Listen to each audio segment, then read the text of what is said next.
Tuesday. It's Illinois in Focus Daily. I'm Greg Bishop here with you each and every weekday morning, and we've got a lot to tackle this morning as we anticipate the Illinois House coming into session. The Senate is off this week, but both chambers are in the following week with a lot of activity expected all the way through May 31st being the deadline to pass legislation to go into effect immediately with simple majorities. And that includes the budget. And we're going to have a lot of discussions about how Illinois taxpayer dollars are spent. So definitely looking forward to that conversation in the weeks ahead. But today we've got to take a look at several things, including New Illinois and the efforts in Indiana to create a commission to essentially adopt some disgruntled Illinois counties. So we'll talk about that a bit and hear from some members of New Illinois.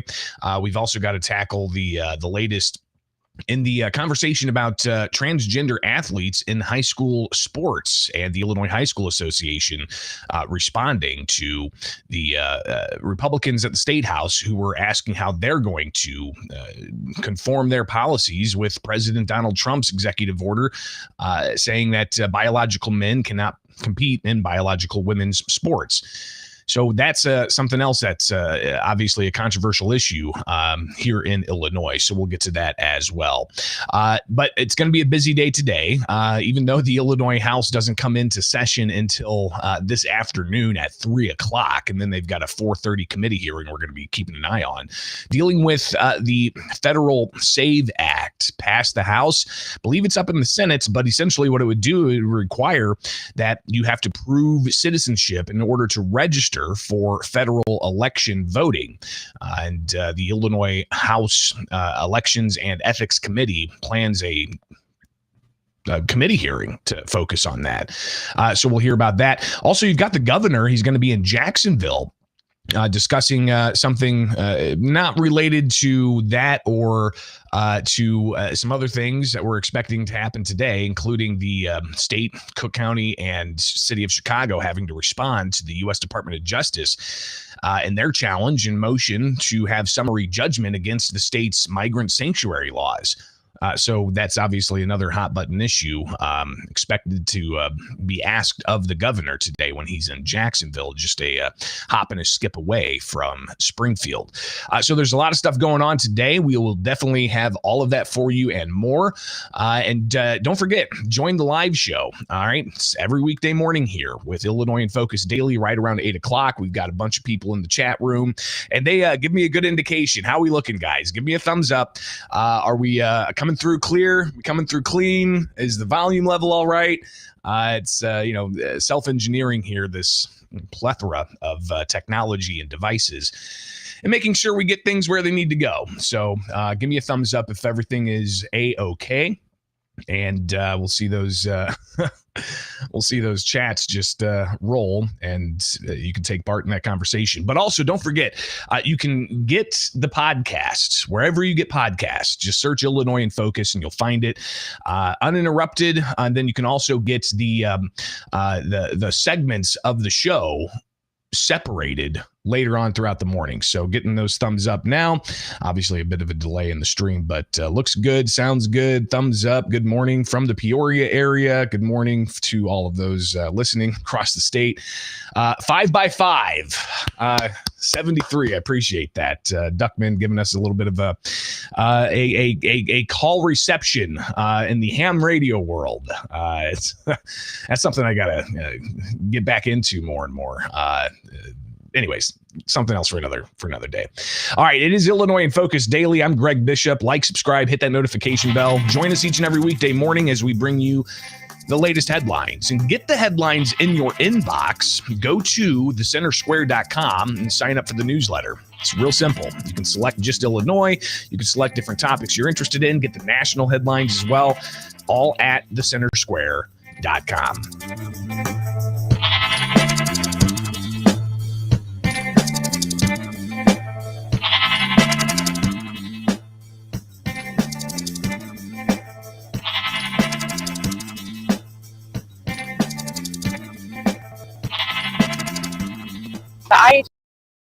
The IHSA responded and basically said, sorry, we're in an untenable position. I mean, I'd like to see school districts take a stand and remove themselves from IHSA membership.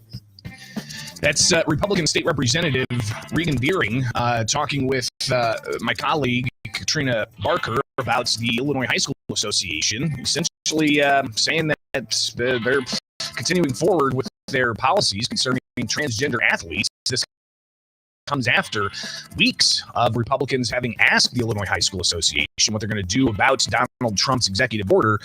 And the letter came several weeks after the fact. So go to thecentersquare.com where you'll see this story. IHSA asked about aligning sports policy with Trump gender-specific sports. And this was earlier this month when the Republicans sent that letter to the IHSA. And actually, I think it was late March when they sent that letter.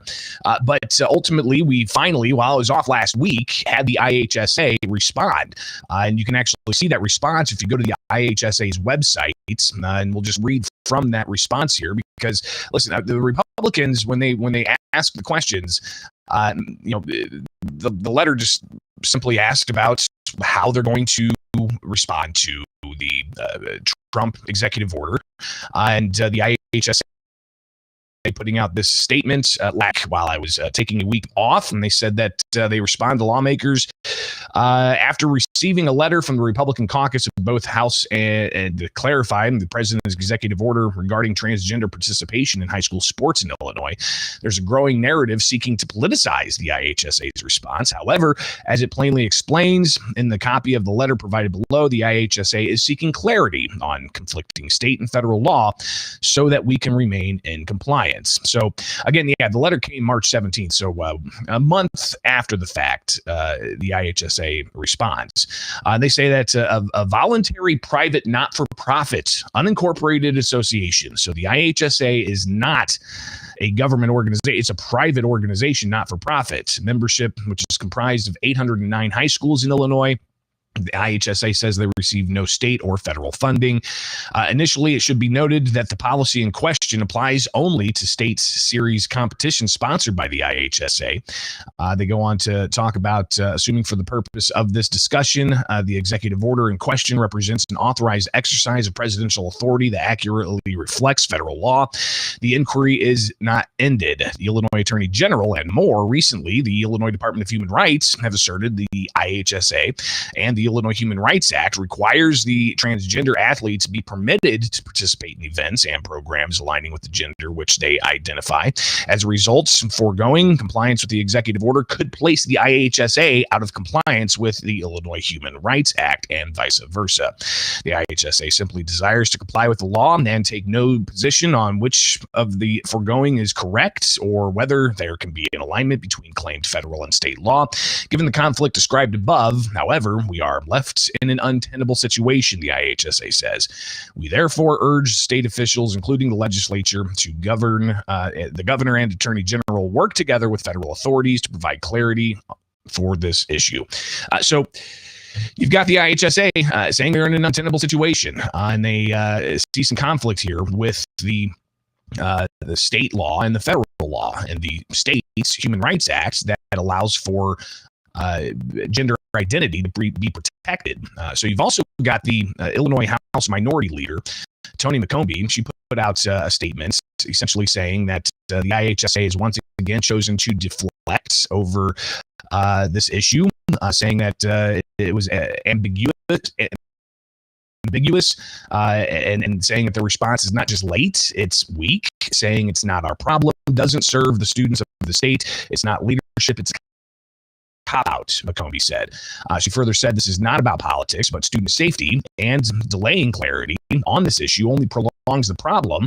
McCombie said if state law contradicts federal law, then the path forward is to work in good faith to resolve that conflict, to not hide from it, and risk losing federal dollars. Now, you got to keep in mind the Trump administration has sued the state of Maine over this issue because Maine is refusing to comply with Trump's executive order. But you've also, got this issue, spreading here in Illinois, where obviously Republicans have a particular perspective, Democrats have a particular perspective, and Regan Deering, a Republican from the Decatur area, she has House Bill 1117 seeking to ban biological males from participating in female sports. She criticized IHSA, saying that it's taken a stance that fails to uphold fairness for women. The IHSA emphasized that it's a private, not-for-profit organization, doesn't receive state or federal dollars, but Deering, she said that that doesn't necessarily pass the sniff test. I picked up the phone and called my own superintendent, and he was shocked because they have put out policy to the school districts that says, should you receive a request for a transgender athlete to compete in the sport of their identity as opposed to their biological sex, they have to provide multiple documents to the IHSA, and they make the determination. So Deering continued in the conversation to talk about the response, and she said that Republicans are frustrated with the Illinois High School Association's position on this. I mean, I have seen all over social media constituents of mine, citizens all across the state of Illinois that are absolutely in an outrage about their stance here. And what happens next, right? Obviously, the IHSA is asking for some cooperation to find clarity on all of this. But is that something's going to happen anytime soon? In the meantime, the policy is still in place. While you have those who support transgender athletes competing in sports events for the gender of which they were not born, saying that there's only a small number of instances of this happening. You've got those who oppose the idea, saying even if it's just one, it's too much because there's safety concerns and such. Deering says the next steps may have to be some schools to take a stand. I mean, I'd like to see school districts take a stand and remove themselves from IHSA membership. Is that going to happen anytime soon? And what kind of numbers are we going to talk about as far as how many schools are going to do that?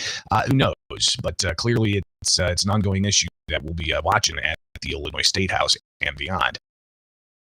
It is Illinois in Focus Daily. I'm Greg Bishop. Like, subscribe, hit that notification bell. Join us each and every weekday morning. Get the podcast where you get podcasts and wake up with us right here with Illinois in Focus Daily.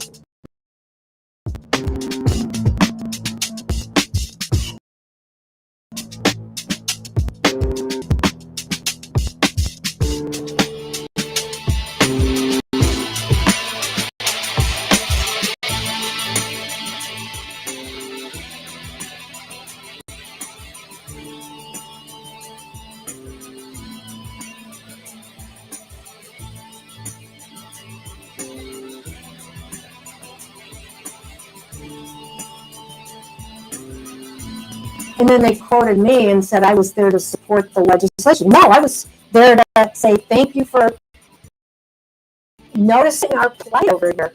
And but no, we don't want to be part of Indiana. That is G.H. Merritt, chairman of New Illinois. Sit-down conversation I had with her earlier this month after the New Illinois group held their 7th convention in Bloomington.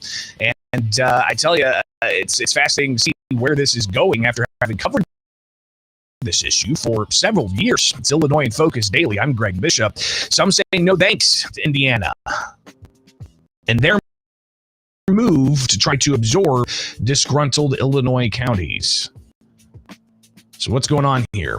Indiana, they approved their House Bill 1008, out of both chambers, and now that could be sent to Indiana Governor Mike Braun. The measure creates the Indiana-Illinois Boundary Adjustment Commission to look at welcoming more than 24 Illinois counties into the Hoosier State. Now, all of this obviously still pending a governor's signature in Indiana. And you've heard people in the past, including the Indiana House Speaker, talk about why they feel this is necessary. Here is Todd Houston on WISH-TV talking about this when they introduced this resolution earlier this year following November elections. We're excited about having that conversation this year. And to all of our neighbors to the west, we hear your frustrations and invite you to join us in a low-cost, low-tax Indiana. Now, obviously, controversial issue. Governor Pritzker, we'll hear a little bit later, called it a stunt. But Houston, he says that people in some parts of the state, they've already made up their mind. It's serious because these people have already decided. They've gone on the record. They've taken votes, 7 just in November alone, 7 counties in November alone who said they want to be part of Indy. They want to succeed. They don't need to succeed. They just need to join us. So are the individuals who approved those non-binding resolutions across the state of Illinois, what is there, like 30 or something, including the one of the larger counties. I believe it's was it Madison or McLean? Either way, you've got a lot of counties in southern Illinois that have over the years approved non-binding resolutions to say we want to split off from Chicago and Cook County. How do you go about doing that? Obviously, a lot of hurdles. You got to get to the General Assembly of the state of Illinois to approve a resolution, and then you got to get Congress to approve a resolution, and that's just to split the state into 2.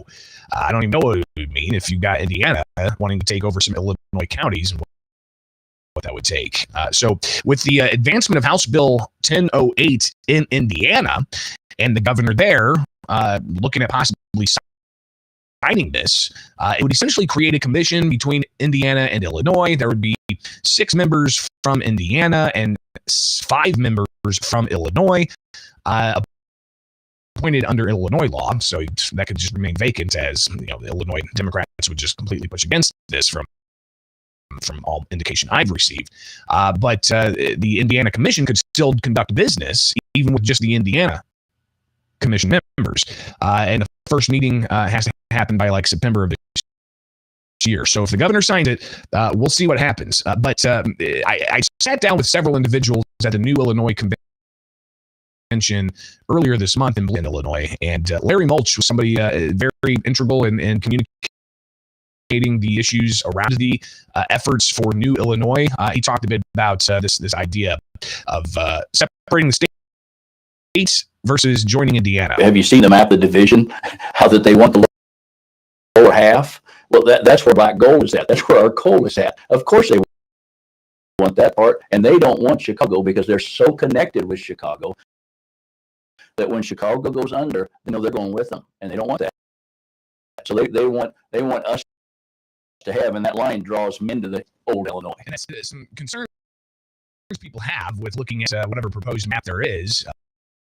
There's a lot of people outside the areas that Indiana is preliminarily looked at that say they don't want to be stuck with old Illinois. So part of the idea of new Illinois is to have Chicago and Cook County separated and have the 2 different states. G.H. Merritt, she laid out that, listen, they appreciate Indiana and their efforts to essentially shine a light on Illinoisans who are concerned about the state's direction financially, some social policy issues and such.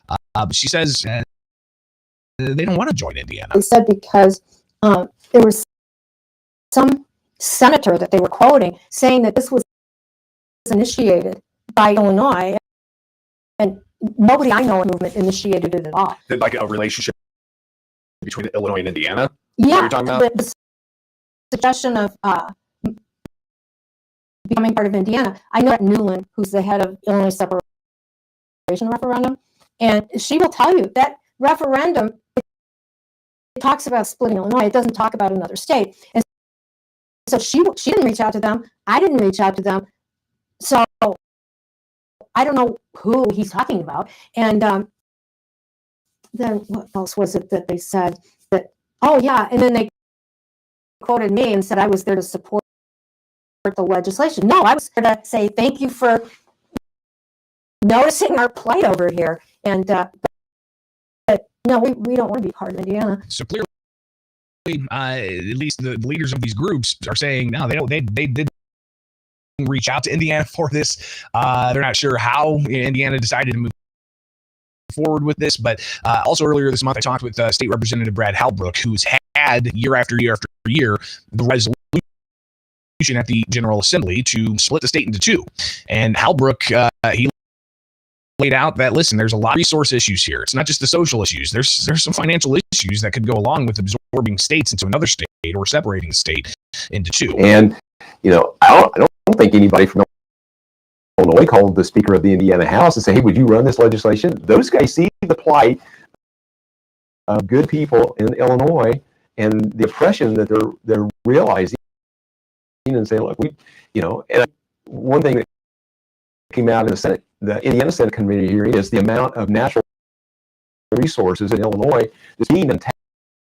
And if they adopt these counties with these rich coal and oil reserves and tap into a small level of a tax there, which Illinois does now, and I assume Indiana has the same thing. I mean, it could be, I think Indiana looks at this as, well, okay, there's kind of a social aspect to it, but there's also a financial aspect to it. And think about the tax revenue from a whole host of things. And you also have to consider if the state was split into two. Would Indiana take on Southern Illinois pension debt? One thing that Halbrook said was that teachers' retirement system in Illinois is 47% funded, and most of that is the downstate teachers' pensions. So any new state that's created or any expansion of Indiana, they're going to have to chop that up and have some liabilities shift around. So those are some of the concerns that the people of New Illinois are discussing. And even at their 7th convention in Bloomington, they discussed some financial issues along those lines and how that would play out over time, what that would look like, and also talked about their new constitution for New Illinois. How long is this all going to take? Not sure, but Halbrook says that it's clear there's a lot of momentum here. Yeah, I think I trust that the movement will continue to go forward. I hope it continues to grow. I think the stuff that Indiana's doing, I'm kind of curious, will Wisconsin, will Iowa, will Missouri, will Kentucky, and say, look, we want in on some of that. So we're willing to take counties that are close to us. Is there an appetite of Illinoisans to say, look, we, in the southwest corner of the state, we're quite okay to be part of Missouri. Okay, we're closer to Jefferson City than Springfield or Chicago or Indianapolis. Maybe that makes sense. Is there things that geographically work that way? Whatever the case might be. So I trust that over the next several months and years that the momentum grows. We'll see if that momentum does grow. Earlier this year, Governor J.B. Pritzker was asked about all of this, with Indiana putting forward that measure to create a commission between Indiana and Illinois. Pritzker, not a fan of the idea. The stunt, it's not going to happen, but I'll just say that that Indiana is a low-wage state that doesn't protect workers, a state that does not provide health care for people when they're in need. And so I don't think that it's very attractive for anybody in Illinois, where wages are higher, where the standard of living is higher, and where we do provide health care for people who are in need. More to come on all of that. It is Illinois in Focus Daily. I'm Greg Bishop. Like, subscribe, hit that notification bell. Wake up with us each and every weekday morning. Live for Illinois in Focus here with the Center Square on YouTube. Get the headlines in your inbox. Go to thecentersquare.com and sign up for that newsletter. It's free. You can also get the podcast where you get podcasts. Just search Illinois in Focus and you'll find it. We're among the top rated here in Illinois for news and more. So go get it. All right. Illinois in Focus Daily. Share this up. Tell your friends about it and wake up with us each and every weekday morning here with the Center Square and Illinois Illinois in Focus Daily.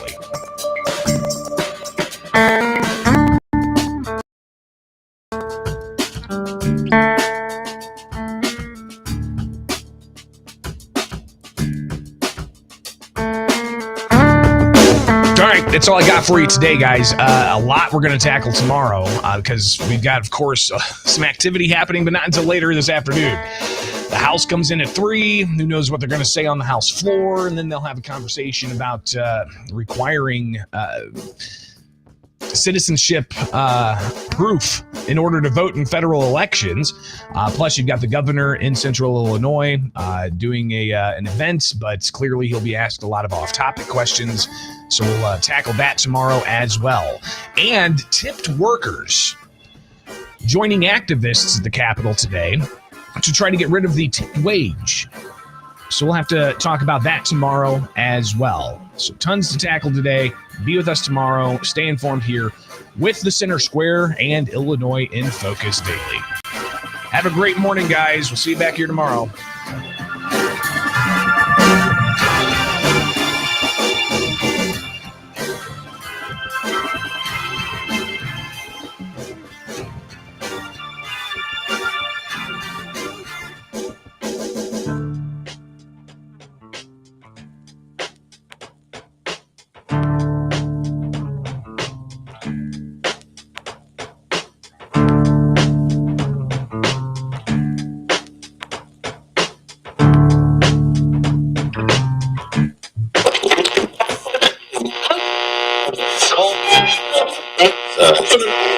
Red